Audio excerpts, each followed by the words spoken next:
National children's science Congress एक research based या शोध पर आधारित प्रोग्राम है जिसमें 10 से 17 वर्ष के बच्चे पार्टिसिपेट करते हैं। बच्चों, इस वीडियो में हम सीखेंगे कि आप लोकल एरिया प्रॉब्लम यानी स्थानीय समस्या पर कैसे रिसर्च या शोध करते हैं। जैसा कि मैं आपको पहले भी बता चुका हूँ कि शोध या रिसर्च अब बच्चों का खेल है, तो आपको रिसर्च करना है, शोध करना है, लेकिन खेल खेल में करना है। बेटा, रिसर्च का मतलब है प्रॉब्लम से सॉल्यूशन तक पहुंचना। अब प्रॉब्लम से सॉल्यूशन तक पहुंचने की एक विधि है या मेथडोलॉजी है जिसे रिसर्च मेथडोलॉजी कहते हैं। बेटा, आपको सबसे पहले स्थानीय समस्या को चुनना है। यहाँ मैं फिर से रिपीट कर रहा हूँ, आपको स्थानीय समस्या को चुनना है जो आपके मोहल्ले की समस्या हो, गली की समस्या हो, गांव की समस्या हो, तहसील की समस्या हो। समस्या को चिन्हित करने के बाद समस्या के समाधान तक पहुँचने की वैज्ञानिक विधि इस फ्लो चार्ट के माध्यम से समझी जा सकती है। इस प्रोसेस को आप साइंटिफिक मेथडोलॉजी या रिसर्च मेथडोलॉजी कह सकते हैं। इस फ्लो चार्ट में कुल 9 स्टेप हैं, 9 स्टेप हैं। Step 1, identification of problem. Problem local area problem होना चाहिए। समस्या को पहचानना, ये पहला स्टेप है। Identification of factors responsible for problem, यानी समस्या के कारणों को पहचानना, ये सेकंड स्टेप है। Frame hypothesis on the basis of factors responsible for problem, कारणों के आधार पर परिकल्पना गढ़ना, ये थर्ड स्टेप है। फोर्थ स्टेप ऑब्जेक्टिव्स यानी उद्देश्य। फिफ्थ स्टेप है मेथडोलॉजी यानी कार्यविधि। सिक्स्थ स्टेप है डेटा कलेक्शन यानी आंकड़ों का संग्रह करना। डेटा कलेक्शन के लिए 3 जो है कॉमन विधि मेथड्स हैं, जैसे एक्सपेरिमेंट, सर्वे एंड ऑब्जर्वेशन। ये प्रयोग विधि, सर्वेक्षण विधि और अवलोकन विधि कहलाती है। ये 3 साधारणता विधियां हैं, मेथड्स हैं, जिनके द्वारा आप डेटा कलेक्ट करते हैं। कैसे करते हैं ये हम अभी आगे वीडियो में सीखेंगे। एनालिसिस ऑफ डेटा, आंकड़ों का विश्लेषण, ये स्टेप नंबर 7 है। 8th स्टेप है चेक हाइपोथेसिस, यानी जो आपने परिकल्पना ऊपर गढ़ी थी या हाइपोथेसिस जो आपने ऊपर फ्रेम की थी वो सही है या गलत, ये आपको चेक करना है। Step number 9, hypothesis is correct और हाइपोथेसिस इज़ रॉन्ग। आपके पास 2 रास्ते होंगे, या तो आपकी परिकल्पना सही होगी या आपकी परिकल्पना गलत होगी। यदि आपकी परिकल्पना सही है यानी आपका अंदाज़ा सही था, समस्या का जो आपने कारण का अंदाज़ा लगाया था वो सही था, तो फिर आपको समाधान प्रस्तुत करना चाहिए। यदि आपने जो अंदाज़ा लगाया था कि ये कारण इस समस्या का हो सकता है वो नहीं निकला, that is your hypothesis is wrong, आपकी परिकल्पना गलत हुई साबित, तो फिर आपको अन्य कारणों के बारे में सोचना है। इस पूरे फ्लो चार्ट के माध्यम से ही नेशनल चिल्ड्रन साइंस कांग्रेस में प्रोजेक्ट्स पर वर्क करना चाहिए।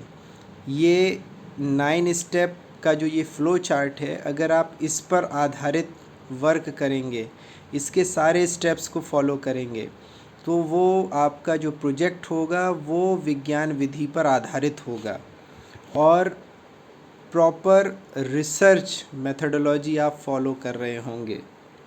अब इस फ्लो चार्ट के माध्यम से सीखते हैं कि नेशनल चिल्ड्रन साइंस कांग्रेस में स्थानीय समस्या पर कार्य कैसे करना चाहिए। यानी अभी तो आपको मैंने फ्लो चार्ट के बारे में बताया है कि इस फ्लो चार्ट में 9 स्टेप्स हैं, किस स्टेप में क्या होता है ये बताया है। अब अगर आप अपने लोकल एरिया में किसी प्रॉब्लम को आइडेंटिफाई कर लेते हैं और फिर उस आइडेंटिफाई करने के बाद उस प्रॉब्लम को फिर इस फ्लो चार्ट की मदद से आप कैसे वर्क करते हैं वो हम इस वीडियो में सीखने जा रहे हैं। इस फ्लो चार्ट को ध्यान से देखिए। इस फ्लो चार्ट के स्टेप 1 के अनुसार हमें अपने क्षेत्र की समस्या को चिन्हित करना है, हमें प्रॉब्लम आइडेंटिफाई करना है। इस फ्लो चार्ट को समझने के लिए एक हाइपोथेटिकल काल्पनिक समस्या को आप एक चिन्हित कर लेते हैं कि मान लेते हैं, जैसे तहसील कोल ज़िला अलीगढ़ में रहने वाले बच्चों ने ये खबर पढ़ी या सुनी कि उनके क्षेत्र में एग्रीकल्चरल प्रोडक्शन जो है वो गिरता जा रहा है, यानी कृषि उत्पादन गिर रहा है। लोग फर्टिलाइज़र्स का प्रयोग कर रहे हैं, लोग इंसेक्टिसाइड्स का प्रयोग कर रहे हैं, फिर भी एग्रीकल्चर प्रोडक्शन बढ़ने की वजह गिरता जा रहा है। तो स्टेप 1 के अनुसार हमने एक समस्या चिन्हित कर ली, that is fall in agricultural production, कृषि उत्पादों में गिरावट। ये समस्या है किसी एक विशेष स्थान की। अपने क्षेत्र की समस्या को चिन्हित कर लिया हमने, यानी हम स्टेप नंबर 1 पूरा कर चुके हैं। अब स्टेप नंबर 2 है identification of factors responsible for the problem, यानी हमने जो समस्या चिन्हित की है उस समस्या के लिए कौन कौन से कारण जिम्मेदार हैं, हमें वो लिखना है, कॉपी पर नोट डाउन करना है। तो स्टेप 2 के अनुसार हमें चिन्हित समस्या के संभावित कारणों को लिखना है, जैसे गिरता हुआ जो कृषि उत्पादन है या एग्रीकल्चरल प्रोडक्शन जो गिर रहा है उसका संभावित कारण हो सकता है पीएच ऑफ सॉइल। कैसे पता चलेगा? बैकग्राउंड स्टडी करके हमें अध्ययन करना पड़ेगा कि क्या क्या कारण हो सकते हैं एग्रीकल्चरल प्रोडक्शन के गिरने के। फिर उन कारणों में से कुछ कारण जो हमें लग रहे हों कि ये हमारे क्षेत्र में ज़िम्मेदार हो सकते हैं, उन कारणों को आपको लिख लेना है। जैसे पहला कारण पीएच ऑफ सॉइल, यानी मृदा पीएच। दूसरा कारण न्यूट्रिशनल लेवल ऑफ सॉइल, यानी मृदा में पोषक तत्वों की मात्रा। Pollinators number and biodiversity, pollinators की संख्या और विविधता। हमने ये 3 कारण चिन्हित कर लिए, ये मान लिया कि ये कारण हो सकते हैं जिनकी वजह से एग्रीकल्चरल प्रोडक्शन गिर रहा होगा। तो यानी हमने स्टेप नंबर 2 भी पूरा कर लिया। हमने स्टेप नंबर 1 में प्रॉब्लम को आइडेंटिफाई कर लिया, स्टेप नंबर 2 में हमने उस प्रॉब्लम के लिए ज़िम्मेदार कारणों को भी चिन्हित कर लिया और हमने 3 कारण चिन्हित कर लिए हैं: soil pH, nutrient level of soil, pollinators number and biodiversity. इसके बाद हम स्टेप नंबर 3 पर आ जाते हैं। स्टेप नंबर 3 में आपको हाइपोथेसिस फ्रेम करनी है। बेटा इस स्टेप को आपको बहुत ही ध्यान से समझना होगा, क्योंकि हाइपोथेसिस का मतलब है परिकल्पना, यानी समस्या के संभावित कारणों का अंदाज़ा लगाना। ये ज़रूरी है। जब आप किसी समस्या को चिन्हित कर लेते हैं लेकिन उसके समस्या के कारणों का अंदाज़ा नहीं लगाएंगे तो उसके समाधान तक भी नहीं पहुंचेंगे। लेकिन आपके अधिकांशतः प्रोजेक्ट्स के अंदर हाइपोथेसिस नहीं होता है। कारण मुझे नहीं पता कि आपको आ नहीं रहा है या आप लिख नहीं रहे हैं, लेकिन आपको लिखना चाहिए, आपको सीखना चाहिए। अब कैसे हाइपोथेसिस फ्रेम करते हैं, हम स्टेप नंबर 3 सीखने जा रहे हैं। संभावित कारणों के आधार पर परिकल्पना गढ़ो, frame hypothesis on the basis of factors responsible for the problem. बच्चों, परिकल्पना का अर्थ है समस्या के संभावित कारणों के आधार पर समस्या का अंदाज़ा लगाना। यानी जैसे पहला कारण है मृदा पीएच, हमने अभी आपको ऊपर बता दिया कि 3 कारण हमने चिन्हित कर लिए हैं इस समस्या के। यानी पहला कारण है सॉइल पीएच।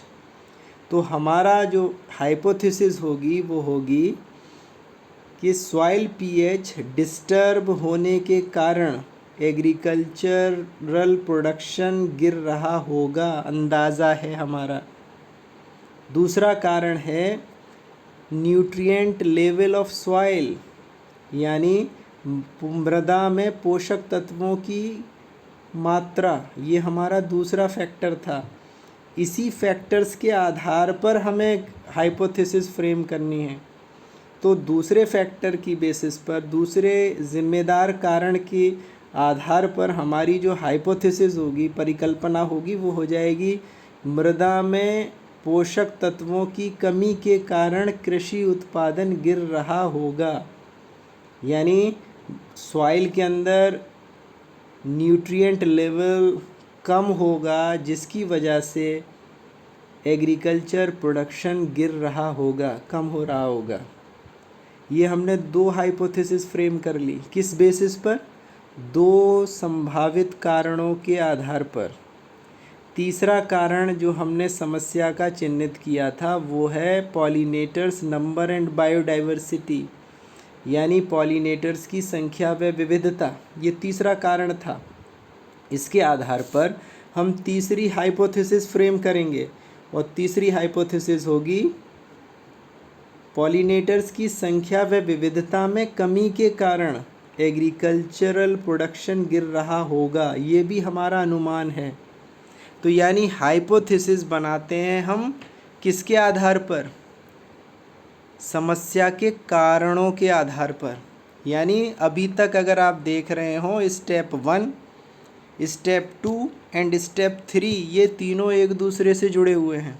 आपने प्रॉब्लम आइडेंटिफाई की, आपने उसके कारणों को आइडेंटिफाई किया, कारणों को आइडेंटिफाई करने के बाद आपने हाइपोथेसिस फ्रेम की, यानी अंदाज़ा लगाया कि ये कारण इस समस्या के लिए ज़िम्मेदार होगा। सॉइल पीएच ज़िम्मेदार होगा एग्रीकल्चरल प्रोडक्शन के गिरने में, न्यूट्रिएंट लेवल ज़िम्मेदार होगा एग्रीकल्चर प्रोडक्शन गिरने में, पॉलिनेटर्स की संख्या और विविधता ज़िम्मेदार होगी एग्रीकल्चरल प्रोडक्शन के गिरने में। ऐसा अभी हमने अंदाज़ा लगाया है। हम जब एक्सपेरिमेंट परफॉर्म करेंगे तो हमें पता चलेगा कि कौन सा कारण ज़िम्मेदार है और कौन सा कारण ज़िम्मेदार नहीं है। स्टेप नंबर 4 पर आ जाते हैं, उद्देश्य। ये मैं मान लेता हूँ कि अब आपको परिकल्पना गणना, हाइपोथेसिस फ्रेम करना आ गया होगा। नहीं आया है, बार बार सुनिए और समझिए। स्टेप 4 पर आ जाते हैं, ऑब्जेक्टिव्स, जिन्हें हिंदी में उद्देश्य कहते हैं। इसमें क्या लिखना है, या यूँ कहूँ कि ऑब्जेक्टिव्स में क्या लिखा जाता है या कैसे फ्रेम किए जाते हैं ऑब्जेक्टिव्स। तो इसके लिए आपको अपने आप से प्रश्न करना होगा कि क्या करोगे, क्या करने जा रहे हो। अगर इन सवालों के जवाब लिखोगे तो वो उद्देश्य होंगे। जैसे उद्देश्य परिकल्पना के आधार पर लिखना है। देखिए सारे स्टेप एक दूसरे से जुड़ते चले जा रहे हैं।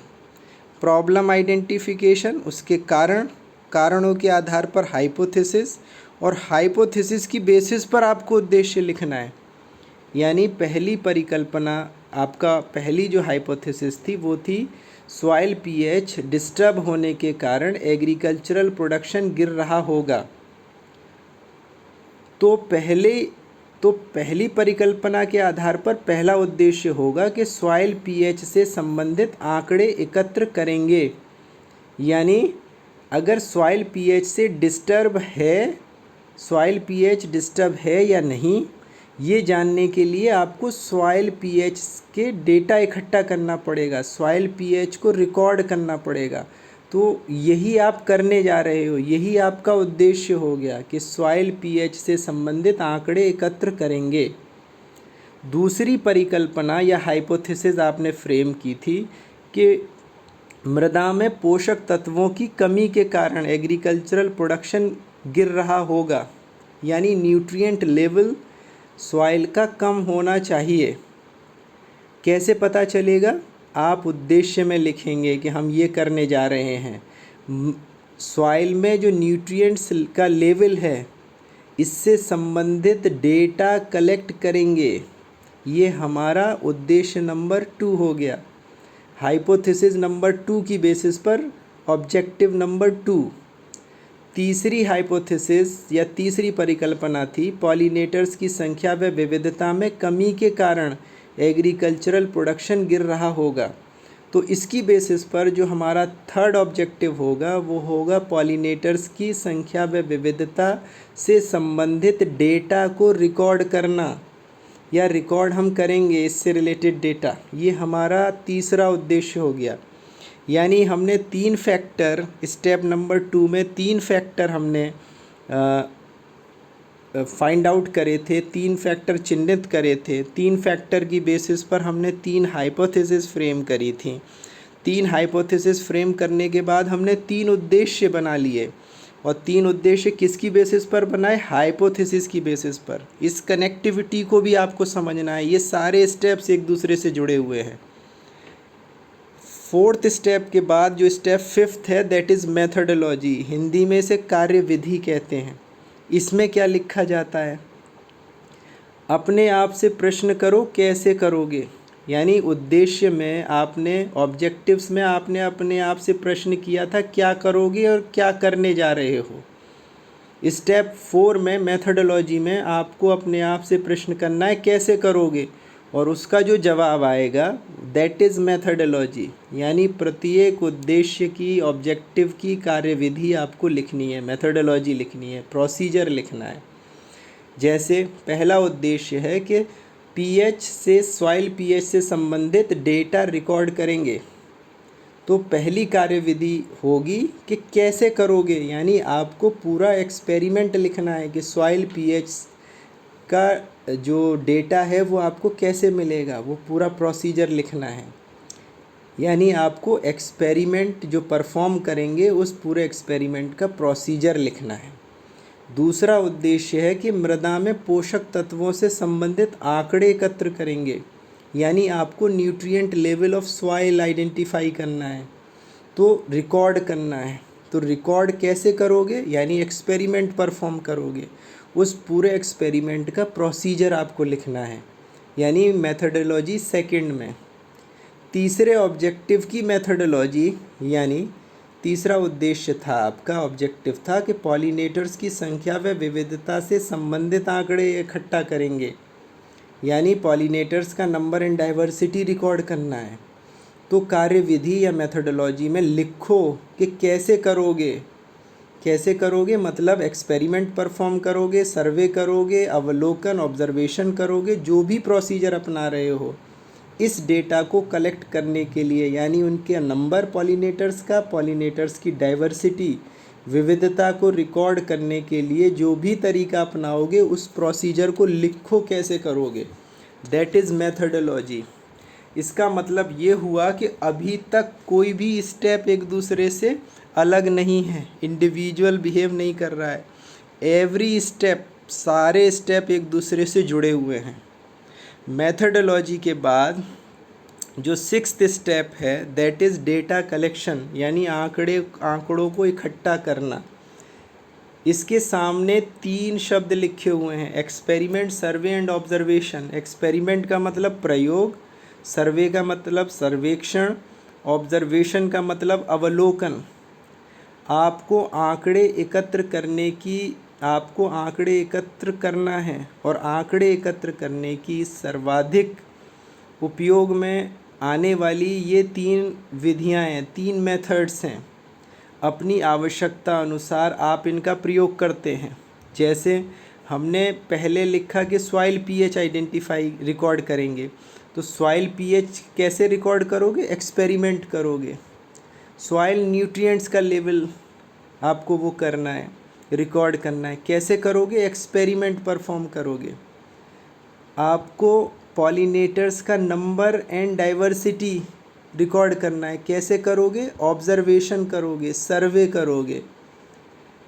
तो कार्यविधि में लिखा कि हम प्रयोग, सर्वेक्षण, अवलोकन, ये 3 विधियां हैं, इनमें से कोई भी एक मेथड या एक से ज़्यादा मेथड का आप इसमें इस्तेमाल करते हैं। तो ये यानी जब आप एक्सपेरिमेंट परफॉर्म करेंगे उससे जो रिज़ल्ट मिलेगा वो आपके लिए क्या होगा? डेटा, यानी आंकड़े होंगे। आपने न्यूट्रिएंट लेवल का, सॉइल के न्यूट्रिएंट लेवल के लिए जो एक्सपेरिमेंट परफॉर्म किया उससे जो रिज़ल्ट आया दैट इज़ डेटा, आंकड़े हैं वो आपके लिए। आपने ऑब्जर्वेशन सर्वे मेथड से पॉलिनेटर्स का नंबर और डाइवर्सिटी रिकॉर्ड किया, ये इससे क्या मिला आपको, दैट आपको आंकड़े मिले, रिकॉर्ड मिला, डेटा मिला। अब ये इकट्ठा हो जाएगा आपके पास। फिर इसके बाद आप 7th स्टेप पर आएंगे, एनालिसिस ऑफ डेटा, यानी जो डेटा स्टेप 6 में मिला उसका आप एनालिसिस करेंगे, दैट इज़ आंकड़ों का विश्लेषण करेंगे। आंकड़ों का विश्लेषण कैसे करेंगे, जो भी आंकड़े आपको एक्सपेरिमेंट, सर्वे और ऑब्जर्वेशन से मिले हैं उन्हें आप टेबल में ऑर्गेनाइज करो, ग्राफ्स और डायग्राम की मदद से रिप्रेजेंट करो, फिर आंकड़ों का विश्लेषण करो। आंकड़ों के विश्लेषण से आप ये बता पाओगे कि पीएच सामान्य है या नहीं, या न्यूट्रिएंट लेवल या न्यूट्रिएंट्स की जो मात्रा है सॉइल में वो सामान्य है या नहीं, पॉलिनेटर्स का नंबर, डाइवर्सिटी वो सामान्य है या नहीं। ये सब आपको आंकड़ों के विश्लेषण से पता चलेगा। ये स्टेप नंबर 7 है। अभी तक स्टेप नंबर 1 से लेकर स्टेप नंबर 7 तक सारे स्टेप एक दूसरे से जुड़े हुए हैं। अब स्टेप नंबर 8 पर आ जाते हैं, चेक हाइपोथेसिस, यानी आपने जो अंदाजे लगाए थे, हाइपोथेसिस 3 फ्रेम करी थी आपने। अब आपको चेक करना है कि हाइपोथेसिस जो अंदाज़ा लगाया था वो सही है या गलत है। तो कैसे करते हैं, परिकल्पना सही है या गलत ये पता लगाना है।